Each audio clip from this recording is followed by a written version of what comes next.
Alright, so welcome back everybody. So for this video, I'm going to show you guys how to play Bites. This is a very easy game, but each time you play, you could potentially play with different cards, which would obviously create different rules.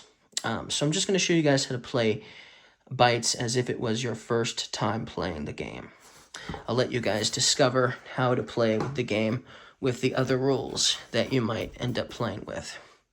Now, every time you play, you're going to get to play with one of each of these types of cards. You're going to have one blue, one of the chocolate cards, one of the wine cards, and one of the anthill cards, okay? So, there's very few of the anthill cards. There's only like 3. So most likely, in a lot of games, you're probably going to be playing with the overachiever here. So this is the 4 cards that you'll play with if it's your first game. The overachiever, the collector, the doubler, and the minimalist. And the minimalist has no effect, so it's like you're only actually playing with 3 cards per game, technically. Now, this game, you don't really know. It's sort of push your luck, because you don't really know what the different foods are going to give you point-wise. You might know what you get to do with these chocolate tokens, and you'll know what you get to do with these wine token things here, which I don't understand how this is wine, but whatever. It's considered wine. It's probably a drop of wine or something, right? Anyways, because these are ants, and these are... So that would make sense, I guess. But yes, you don't really know what this cheese is going to be worth, what this brown bread is going to be worth, what the green apples are going to be worth, what these red apples are going to be worth, or you're not going to be, and you're obviously not going to know what the purple grapes are going to be worth. Because you see, there are different colored ants in this game. Now, you do not play with any particular ant color. Each player can move any one of these ants on this trail, okay? Now, this was just the easiest way for me to set up the trail, because it takes up a lot of table space, sort of. So I did it like this, but there's no real rule that says you have to do it in a particular way, okay? So just, but you do want one thing in setup is you want to make sure that there's no possible way a chocolate token can be taken on the very first turn. So you don't want to, whoever goes first is not going to get a chocolate token for sure, okay? And the way I have it set up, you'll understand why no one can get it on their first turn, probably. So at least the very first turn, there's no way. So anyways, what you're going to do is you're going to take one of these ants, starting here, and you're going to decide which one you want to move down. Now, each ant is going to stop on its color. So if I was, for instance, going to take this yellow ant, the yellow ant could pass all of these and come right down to the yellow cheese. Now, when you place your ant on a spot, you cannot take what it's on. So if you want the cheese, you do not want to take this yellow ant because it can't get the cheese. You could take this brown ant and put it on the brown bread, for instance, because you see here, the ant can only take what's in front of it or what's behind it. So, for instance, this ant has access to an apple, and it has access to a yellow cheese. Now, for future reference, if something like this was to happen, let's say somebody decided to, place this yellow ant here because they decided to move the yellow ant forward, and they decided to take the red apple. Now, this ant here would stop at this location, and you would notice that there's an ant on the food in front of it, which means you cannot take the food because there's an ant on the front of it. He can't take it because there's an ant sitting on it. So the brown ant here, could take the red apple, or he could take this green fruit here, this green apple, because it's the next available food.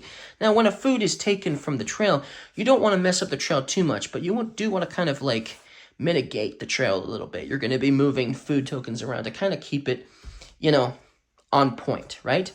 So that's what that would look like if that was the case. So yeah, you could just take the next available food forward. Even if it was several food, you could still take the next available one, okay? That's how that's going to work. That means nobody is going to be landing on the chocolate bar because there's no ant for the chocolate bar. So that might be something you can get on a future turn, is the chocolate bar, or the wine token for that matter, because no ant is ever going to land on the wine token. So that's that's how the movement is going to work. Now, the thing is, you do not know, like I said, which of these fruits and bread and cheese are going to be worth. You do not know how much points they're going to be worth at the end of the game. Because you see, it's going to be contingent on the ants that make it to the ant hill.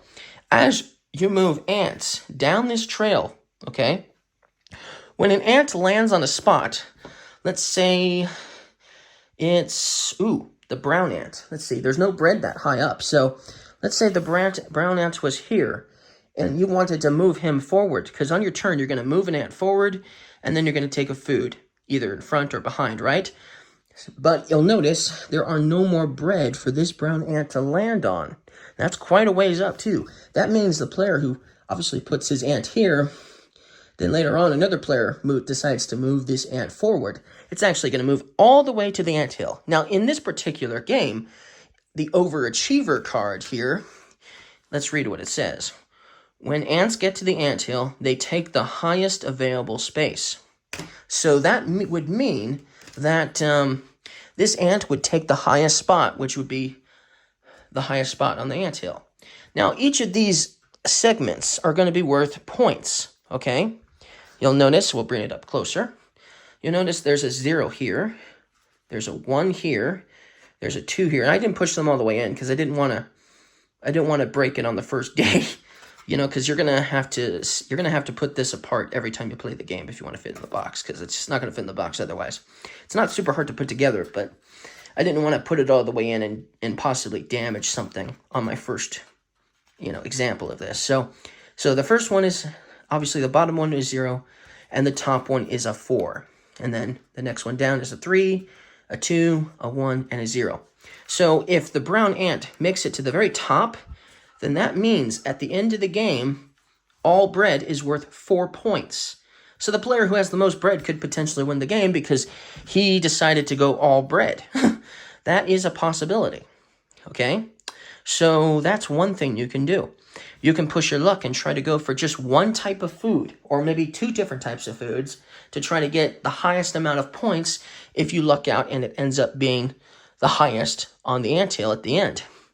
Or, at a very, very, very possibility, the 2 foods that you take, let's say you took the brown bread and the yellow cheese the most, and you didn't really have any of the other foods at all, and they ended up being the last 2 ants to make it to the anthill, then that means you've busted. You're not probably going to win now because one of the foods doesn't even give you any points at the end of the game.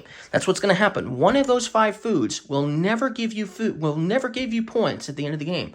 But you don't know which of those 5 foods it will be. You just don't know until the end of the game, or until you start seeing ants make it to the anthill and you realize you've got one ant way too far behind, and you just realized that you grabbed all the food from that ant too, for that colored ant. So now you're going to lose now. But basically, yeah, this game's about balance. You want to balance out the food you get. It's smart to, of course, try to get more of one particular type of food just in case, but you do want to get a little bit of everything. And that's evidence of the cards that we're playing with. So besides the Overachiever, we have 2 other rules for this game, for this particular game, and one is the Collector. This makes each of those wine tokens, these things here, it makes each one of them worth 1 point for each different type of food you have at least one of. That means, at most, these will give you 5 points each, which is more than the 4-pointer apples. So if you get a lot of wine tokens and you manage to get one of each of these other foods, you could get a lot of points that way. So that's a possibility too. And then the doubler is for these chocolate tokens here. So if a future turn comes around and my ant lands here, and I decide to take this chocolate token, on a future turn, I can hold on to this, on a future turn, I can activate my doubler effect. And it says, after your turn, take a second food for the ant you just moved. So for instance, if I had taken this earlier, and I'm now just moving the green apple here, for instance, I could take the green apple, and then I could even take the chocolate bar, because that's the next available food up.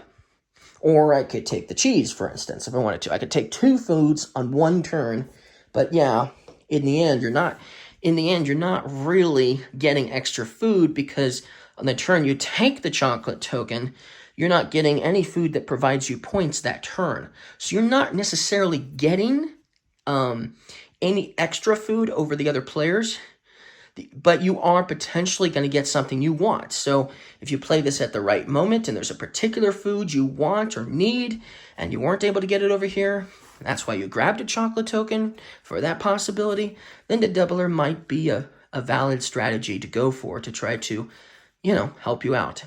And like I said, the minimalist has no effect. So those are the 4 cards for the basic gameplay of your first game of Bites. There's a lot more cards, a lot more rules, a lot more differences in gameplay for sure. Now, if you do decide to move an ant to the anthill, you're probably thinking, all I did was move the ant to the anthill and that's all I get. That's not correct. You also get a food token of your choice. There's these little tiny food tokens here, okay? And you can choose one to take and add to your supply. So they will help you obviously score some points too, because they count just as these big ones do. So even though you're moving the ant to the anthill, you're still getting points. So there's still a valid strategy of moving a particular ant and getting it to the anthill first. So there's definitely going to be some strategy involved while you play this game for sure. Trying to get a particular ant to the top, so that way you can score the most points, because, hey, I've got the most of these kind, for instance, or something like that. But yeah, that's basically how you play Bites. That's basically it. The player with the most points will win. You count up how much points you get for each of the different fruits you have. Chocolate is worth 0 points at the end of the game, always. And wine is based on, obviously, the cards you're playing with, which, in this case, it's 1 for every different food type. But basically, that's how you play Bites. Thank you guys for watching this how to play video. If it helped you out, let me know. And don't forget to leave me a like and subscribe, please.